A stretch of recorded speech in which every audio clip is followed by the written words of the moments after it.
아이 사무엘이 엘리 앞에서 여호와를 섬길 때에는 여호와의 말씀이 희귀하여 이상이 흔히 보이지 않았더라.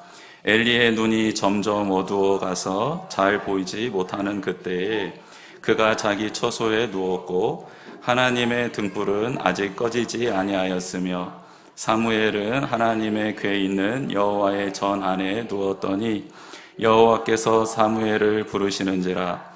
그가 대답하되 내가 여기 있나이다 하고 엘리에게로 달려가서 이르되 당신이 나를 부르셨기로 내가 여기 있나이다 하니 그가 이르되 나는 부르지 아니하였으니 다시 누우라 하는지라.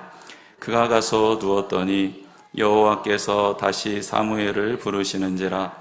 사무엘이 일어나 엘리에게로 가서 이르되 당신이 나를 부르셨기로 내가 여기 있나이다 하니 그가 대답하되 내 아들아 내가 부르지 아니하였으니 다시 누우라 하니라.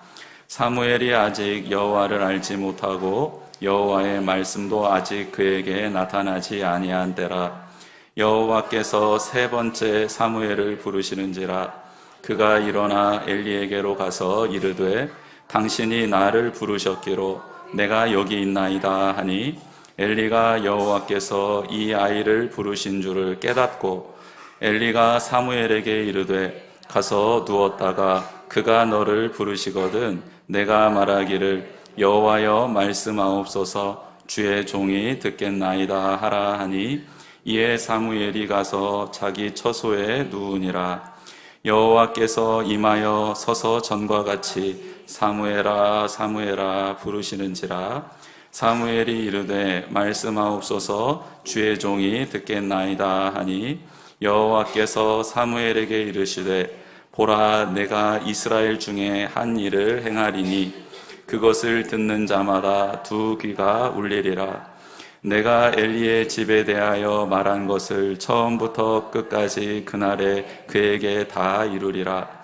내가 그의 집을 영원토록 심판하겠고 그에게 말한 것은 그가 아는 죄악 때문이니 이는 그가 자기의 아들들을 저주를 자청하되 금하지 아니하였음이니라. 그러므로 내가 엘리의 집에 대하여 맹세하기를 엘리 집의 죄악은 제물로나 예물로나 영원히 속죄함을 받지 못하리라 하였노라 하셨더라. 아멘. 할렐루야. 하나님께서 오늘 부르심의 가치를 알다라는 제목으로 귀한 은혜를 우리 모두에게 주시기를 원합니다. 정글 속에 살아가는 동물들을 보면 하나님의 창조의 섭리를 이렇게 알게 됩니다. 저는 종종 자연 다큐를 봅니다. 특별히 동물의 왕국 같은 것을 좀 보는데요. 제가 사자가 되고 싶거나 호랑이가 되고 싶어서 보는 건 아닙니다. 그냥 동물의 세계를 이렇게 보고 있으면 원초적이고 본능에 가깝고 또 그들의 어떤 먹이 사슬로 엮어져 있지만 배부르면은 아무것도 하지 않고 쉬고 있는 그들의 모습, 탐욕적이지가 않습니다. 그냥 자기가 배고팠을 때는 배고픔을 해결하기 위해서 살아가고 배가 부르면 아무리 먹을 것이 눈앞에 왔다 갔다 해도 잡아먹지 않습니다. 근데 그 모습을 보면서 저는 인간의 탐욕에 대해서 배우게 되고 특별히 요즘에는 동물학자들이 그 동물들의 모습들을 보면서 설명을 해주는 나레이션의 내용을 들으면서 굉장히 흥미롭게 보곤 합니다. 왜냐하면 제가 봤을 때는 그 동물의 형태나 행동이나 지금 그가 뭘 하고 있는지를 모르겠는데 그 동물학자들은 그들이 지금 무슨 생각을 하고 있는지 무엇 때문에 저런 행동을 하는지 설명을 해주는 거예요. 그래서 마치 내가 아담과 하와가 된 것처럼 그들과 대화하는 것처럼 또 느껴지기도 해서 참 재밌게 보고 있습니다. 최근에 본 영상에는 호랑이가 먹이를 찾아서 떠나는 장면을 담은 다큐멘터리였습니다. 여러분, 호랑이가 초식동물을 사냥을 하잖아요. 사냥하면 성공 확률이 몇 프로라고 생각하십니까? 저는 호랑이인데 호랑이가 한번 시도하면 다 되는 거 아니야? 라는 생각을 했습니다. 그런데 그 나레이션에서는 이렇게 설명을 하는 것이었습니다. 호랑이가 수많은 시도를 한답니다. 사냥을 하기 위해서, 배고파서 먹기 위함이죠. 그런데 성공 확률이 매우 매우 희박하다고 합니다. 20번, 30번, 40번 최선을 다해서 사냥감을 노리면서 공격을 해도 그 중에 한 번 성공할까 말까라고 합니다. 그런데 그 차이는 간발의 차이입니다. 정말 간발의 차이로 죽고 사느냐의 문제가 달려있는 거고, 먹고 못 먹느냐의 그 시간이 그 간발의 차이에서 결정된다고 합니다.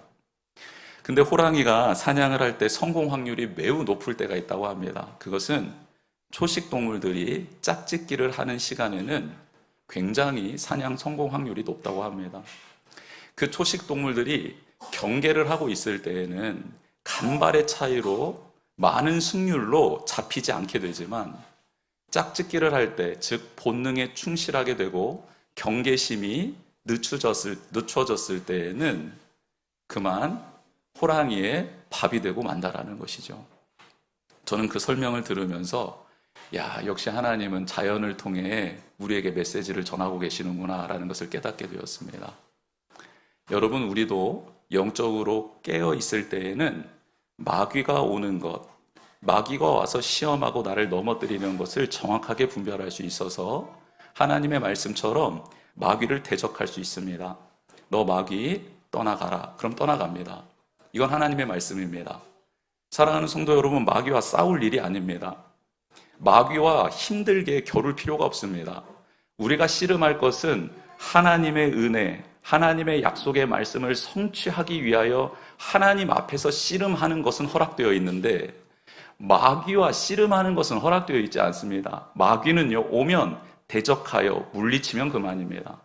그런데 문제는 우리의 영적 이 경계심이 무뎌졌을 때입니다. 즉, 하나님과의 관계심, 하나님과의 그 사랑과 은혜, 그리고 하나님의 말씀 안에서의 이 긴장감이 사라진 채 내가 원하는 일에 몰두하고 있을 때, 내가 하고 싶은 일을 하고 있을 때, 즉 내가 사랑하는 일, 내가 원하는 일 하지 말라는 게 아니고 거기에 몰두하고 있으며 경계를 등한시했을 때 사탄은 우리를 우는 사자와 같이 잡아먹고 삼켜버립니다. 이게 하나님의 말씀입니다. 여러분, 오늘 이스라엘 백성이 딱 그 처지였습니다. 사사시대 말기의 모습입니다. 하나님은 모세를 통해 하나님의 말씀을 다 주셨습니다. 이제는 특별 계시가 없습니다. 하나님은 모세를 얼굴과 얼결을 대면하여 본 선지자라고 말씀해 주셨습니다. 그 이후에는 하나님을 얼굴과 얼굴을 대면하여 본 자가 없습니다. 이미 하나님은 시내산에서 모세에게 하나님의 마음과 생각이 담겨있는 십계명과 하나님의 율례와 율법을 다 선물로 주셨습니다. 여러분 한번 생각해 보십시오. 나를 창조하시고 온 우주를 만드신 이의 생각을 알고 싶은데 알 길이 있습니까? 나의 마음뿐만 아니라 이 세상을 만드신 하나님의 섭리와 뜻을 깨닫고 싶을 때 어딜 가면 그분의 마음을, 그분의 생각을 알 수 있겠습니까? 하나님이 오셔서 알려주시지 않으면 우리 인간은 하나님께로 갈 수도 없고 하나님의 뜻을 깨달아 알 수도 없지요. 그런데 모세를 통해 하나님이 모세 오경, 율법, 토라, 십계명을 선물로 주셨습니다. 즉 이스라엘 백성은 그 누구도 받아보지 못한 전지전능한 하나님의 뜻과 생각이 담겨있는, 그리고 그 백성들이 살아갈 수 있는 방법과 길이 제시되어 있는 말씀을 받았다라는 거예요. 할렐루야. 지금 우리도 그 말씀을 받았습니다. 이제 직통계시는 사라졌어요. 어디 가서 하나님의 음성을 들었네, 말씀을 받네, 하나님이 이렇게 말씀하셨네, 안 들어도 돼요. 이미 하나님께서 성경을 주셨는데요. 구약과 신약의 말씀을 통해서 이 말씀과 교제하기를 원하시는데요. 그런데 이스라엘 백성은 그 하나님의 말씀을 소중히 여기지 않았습니다. 그래서 하나님의 말씀이 희귀해졌다라고 말합니다. 즉 하나님의 말씀이 들리지 않는다라는 뜻이 아니라 하나님이 주신 이 말씀을 읽지 않는 일들이 일어났다라는 거예요. 그 말씀을 소중히 여기지 않고 말씀을 깨달으려 노력하지 않고 살아가려고 아무도 행동하지 않는 시대가 도래해버렸습니다. 마치 살아있으나 죽은 자들과 같은 그런 세상이 이스라엘 민족들 공동체 안에 일어나고 있었던 것이죠.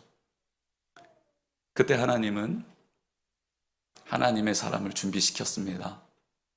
그 어둠과 그 죄악 가운데 거하는 이스라엘 백성을 회복시키기 위하여 생명의 씨앗을 불임이었던 여성 한나에게 그 태중에 심어 넣습니다. 그리고 그 씨앗이 자라납니다. 태어납니다. 그 사람이 바로 사무엘입니다. 오늘 사무엘이 아이였을 때라는 본문의 말씀이 등장하지요. 여러분, 제 아무리 사무엘이라 할지라도 혼자서는 설 수 없습니다. 그래서 하나님은 영적으로 둔감하지만 그래도 하나님을 어떻게 예배해야 될 줄은 알고 있었던 엘리 제사장에게 사무엘을 위탁하지요.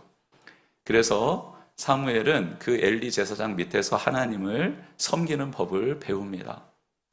사랑하는 성도 여러분, 사무엘도 배웠습니다. 사무엘도 하나님을 어떻게 섬겨야 되는지를 배워야 했습니다. 하나님이 누구신지를 알아야 했습니다.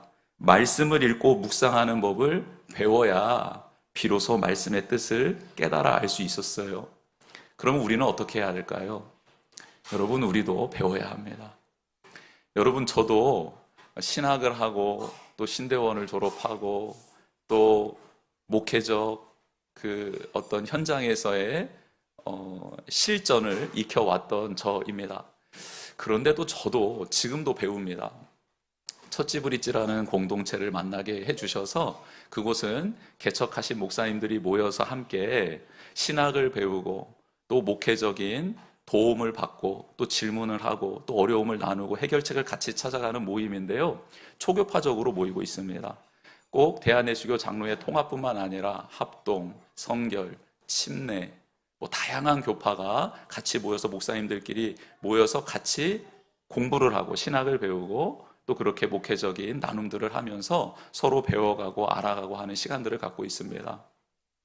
저도 끊임없이 배우지 않으면 안 됩니다.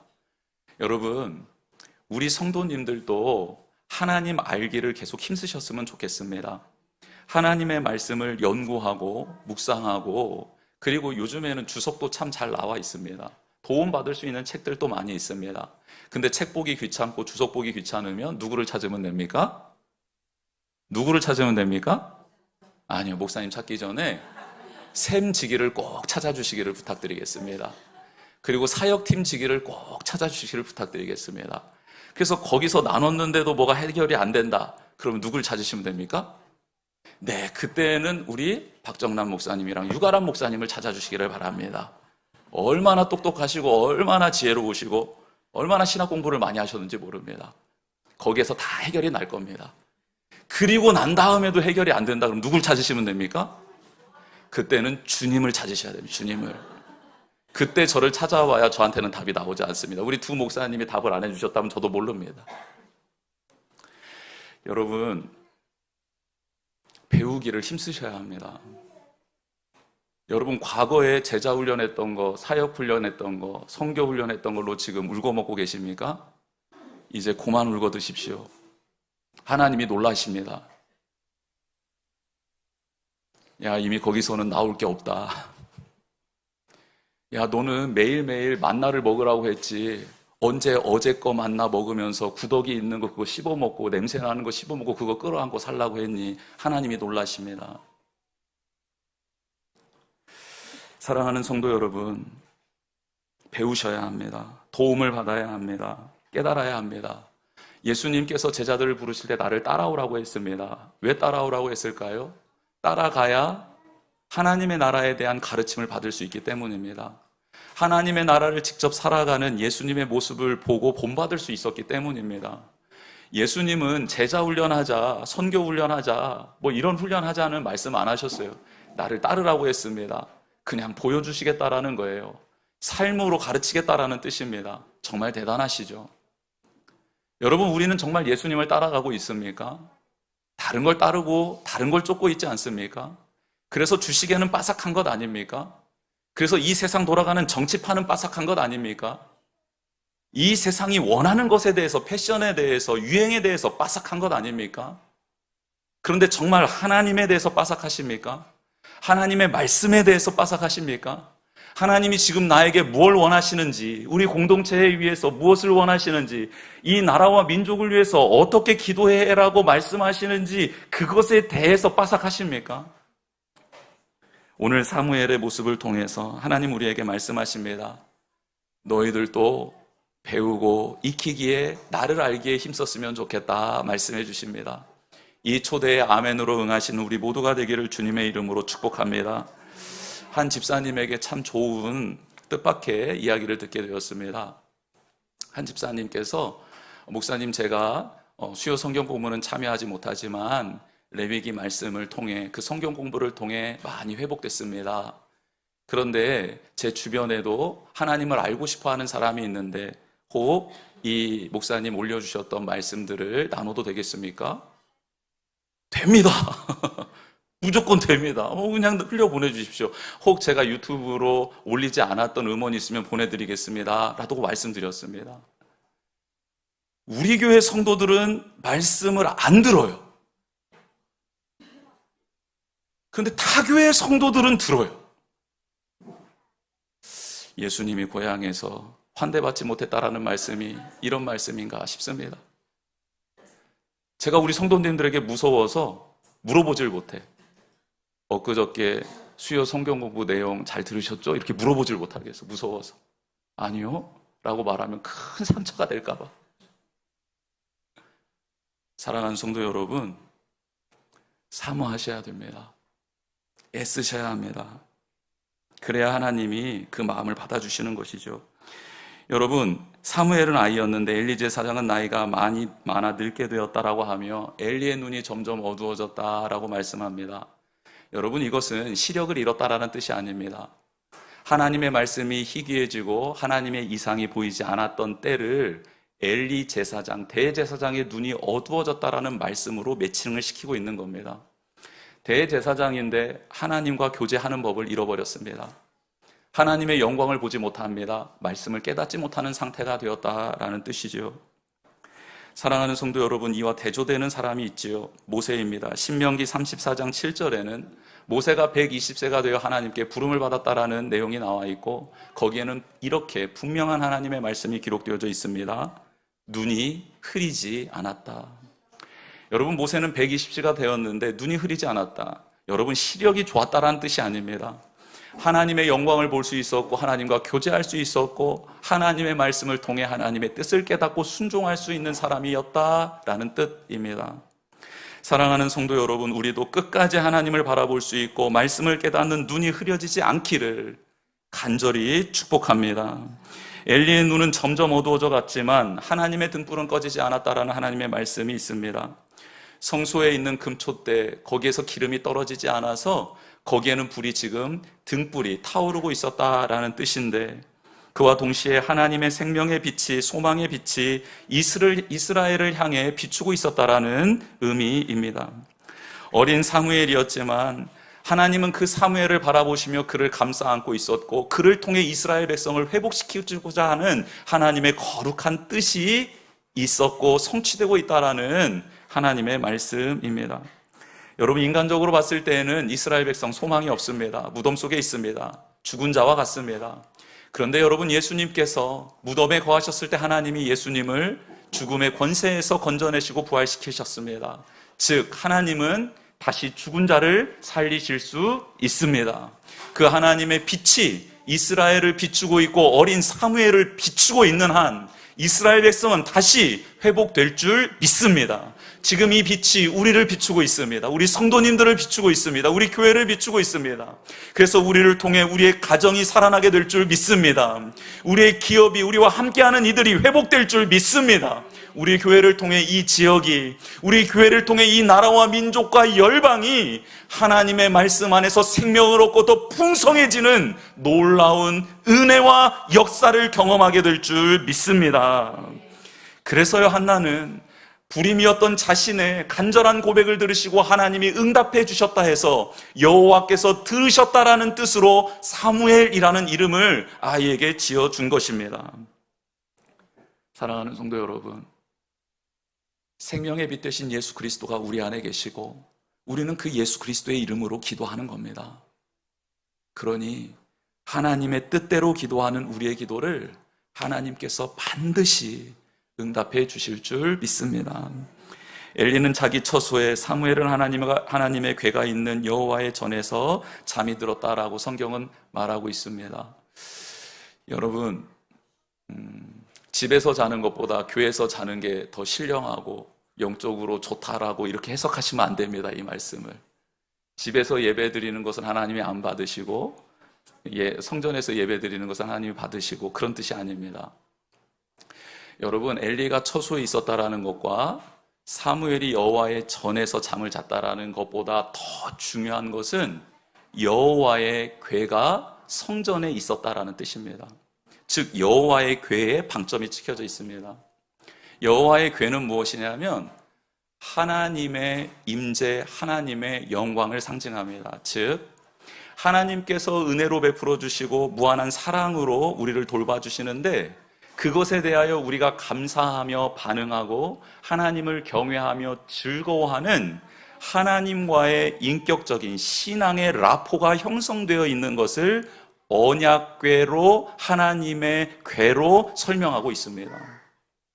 즉 엘리가 처소에서 잠을 잤다고 한들 하나님과의 신앙의 라포, 관계가 형성되어 있으면요 엘리에게 하나님의 음성이 들렸을 겁니다.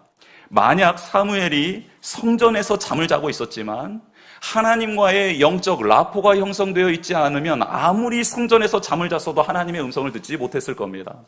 초대교회 성도들은 모여서 기도하고 흩어져서도 기도했다라고 성경에 나와 있죠. 흩어져서 집에서 말씀 배우고 기도하고 떡을 떼며 교제하는 일을 초대교회 성도들은 했습니다. 그때 하나님의 영이 각 집에 임하셨다라는 것을 알고 있죠. 또 예수님은 성전에서 하나님의 뜻대로 기도하지 않고 예배하지 않는 백성들을 쫓아내시며 꾸짖으셨습니다. 하나님께서 원하시는 방식으로 예배를 드리고 있는데도 하나님은 받지 않으실 수 있다라는 것이죠. 즉 우리는 지금 하나님이 우리에게 무엇을 원하시는지를 바로 알아야겠습니다. 사무엘상 2장 30절에 나를 존중히 여기는 자를 내가 존중히 여기고 나를 멸시하는 자를 내가 경멸하리라라는 말씀이 있습니다. 그렇습니다. 우리는 하나님이 베풀어 주신 이 은혜, 이 사랑의 가치를 정말 소중하게 여기며 살아가고 있습니까? 하나님이 나를 주님의 몸된 교회의 지체로 성도로 불러주신 것에 대한 감격이 있습니까? 내게 작지만 사명을 맡겨주신 것, 이것에 대한 기쁨과 감사, 하나님이 나에게 생명을 주셨는데 저 또한 하나님께 무언가를 드리고 싶습니다라는 기쁨과 감사의 고백으로 하나님 앞에 그렇게 나아가고 계십니까? 사랑하는 성도 여러분, 하나님과의 이 은혜의 신앙의 영적인 이 라포가 형성되기를 주님의 이름으로 축복합니다. 하나님께서 주신 똑같은 은혜를 받았는데 어떤 이는 그 가치를 높게 여겨서 자신의 모든 것을 내어드리며 기쁨으로 하나님과 동행하는 사람이 있습니다. 근데 또 어떤 이는 받은 은혜를 당연히 여기고 자신의 필요에 따라 하나님을 도구화 삼으며 살아가는 사람들도 있더라는 것이죠. 사랑하는 성도 여러분, 하나님은 누구를 부르셨습니까? 힘 있는 장수를 부르셨습니까? 재력가를 부르셨습니까? 왕을 부르셨습니까? 영적 권위가 있는 제사장을 부르셨습니까? 아닙니다. 하나님은 나이, 출신, 배경, 경제력, 파워, 권력, 외모 이것들을 보지 않습니다. 하나님은 하나님을 존중히 여기는 자를 찾고 있습니다. 하나님께 받은 은혜를 소중히 여기며 그 가치를 깨달아 나아가는 자, 하나님을 사랑하고 하나님께 온전히 순종하기로 작정하고 살아가는 자, 노력하는 자, 애쓰는 자를 하나님께서 찾으십니다. 하나님이 사무엘을 귀하게 보셨던 그 점이 있습니다. 첫 번째로 사무엘은 부름에 즉각적으로 반응하는 사람이었습니다.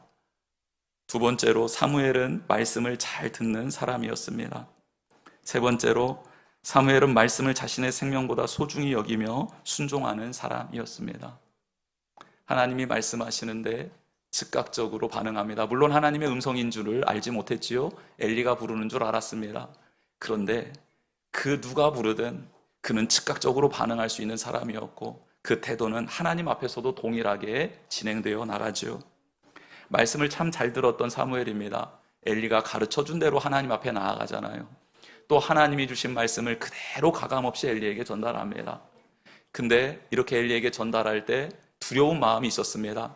하나님의 말씀을 듣는 것은 기뻤는데 그 내용이 너무 무서웠습니다.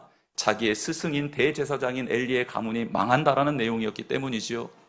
그런데 사무엘은 생명을 걸고 하나님의 편에 서서 죽으면 죽으리다, 쫓김을 당하면 쫓김을 당할 것이다 라는 마음으로 엘리 제사장 앞에 하나님이 주신 말씀을 고백하지요. 그렇습니다. 은혜와 사랑, 그 받은 은혜와 사랑이 너무 컸기에 어떤 하나님의 말씀 앞에서도 순종할 수 있었고 그는 그 말씀대로 따라갈 수 있었던 것입니다. 사랑하는 성도 여러분, 받은 은혜와 사랑의 가치를 최고의 가치로 여기는 사람은요, 그의 삶이 부유해지고 행복해지고 기뻐집니다. 그런데 그 사랑과 그 은혜의 가치를 저평가하고 당연시 여기고 나의 상황과 여건에 따라 하나님을 이용하고 하나님을 판단하기 시작하면요, 고통과 괴로움이 뒤따르게 됩니다. 엘리에게 가르침을 받았던 사무엘, 그러나 상황이 역전되어 엘리가 사무엘에게 하나님의 뜻을 묻게 됩니다. 사랑하는 성도 여러분, 하나님 아버지 앞에서 하나님을 알아가기를 힘쓰기를 주님의 이름으로 축복합니다. 하나님의 말씀을 듣는 훈련 끝까지 잘 받으시는 우리 모두가 되었으면 좋겠습니다. 사무엘도 하나님을 알지 못했던 때, 말씀을 깨닫지 못했던 때가 있었습니다. 즉 신앙은 끊임없이 성장해야 되고 그 성장은 하나님을 아는 것과 그 말씀을 깨닫고 말씀대로 순종하며 살아가는 것임을 잊지 않았으면 좋겠습니다. 하나님이 나를 부르셔서 주님의 몸된 교회의 성도가 된 것, 매일 하나님의 은혜와 사랑을 받으며 살아가는 것을 가장 소중한 가치로 여기고 감사하며 감격하는 우리 모두가 되기를 축복합니다. 성령님은 우리 안에 이렇게 기쁨과 감사를 넘치게 해주실 것이고 사탄은 자꾸 하나님의 은혜와 사랑을 잊게 하고 감사와 기쁨을 빼앗아갈 텐데 대적하며 승리하시기를 축복합니다. 어리기도 하고 부족하기도 하고 연약한 나이지만 나를 불러주신 하나님의 뜻과 계획을 믿읍시다. 나를 불러주신 그 하나님의 부르심 앞에 기쁨으로 나아갑시다. 하나님과 영적 라포를 형성하며 주님의 몸된 교회를 사랑하고 많은 영혼을 주님께로 인도하는 우리 모든 성도님들 그리고 우리 교회가 되기를 주님의 이름으로 축복합니다. 주보 내용 한번 채워보겠습니다. 첫 번째입니다. 하나님은 생명의 빛을 죽은 백성에게 비추어 살려내십니다. 그 빛으로 우리를 부르셨습니다. 우리가 그 사명을 감당했으면 좋겠습니다. 둘째, 나를 부르시고 세워주신 하나님의 은혜에 깊이 감사하며 그 가치를 가장 귀하게 여겨 하나님의 다스림을 받으며 살아가는 성도가 됩시다. 셋째, 하나님을 더 깊이 알아가고 말씀을 통해 라포를 형성함으로 신앙이 성장하는 성도가 됩시다. 하나님과의 충만한 교제가 있는 우리 모두가 되기를 축복합니다. 이 시간 우리 하나님이 불러주신 그 은혜, 그 가치를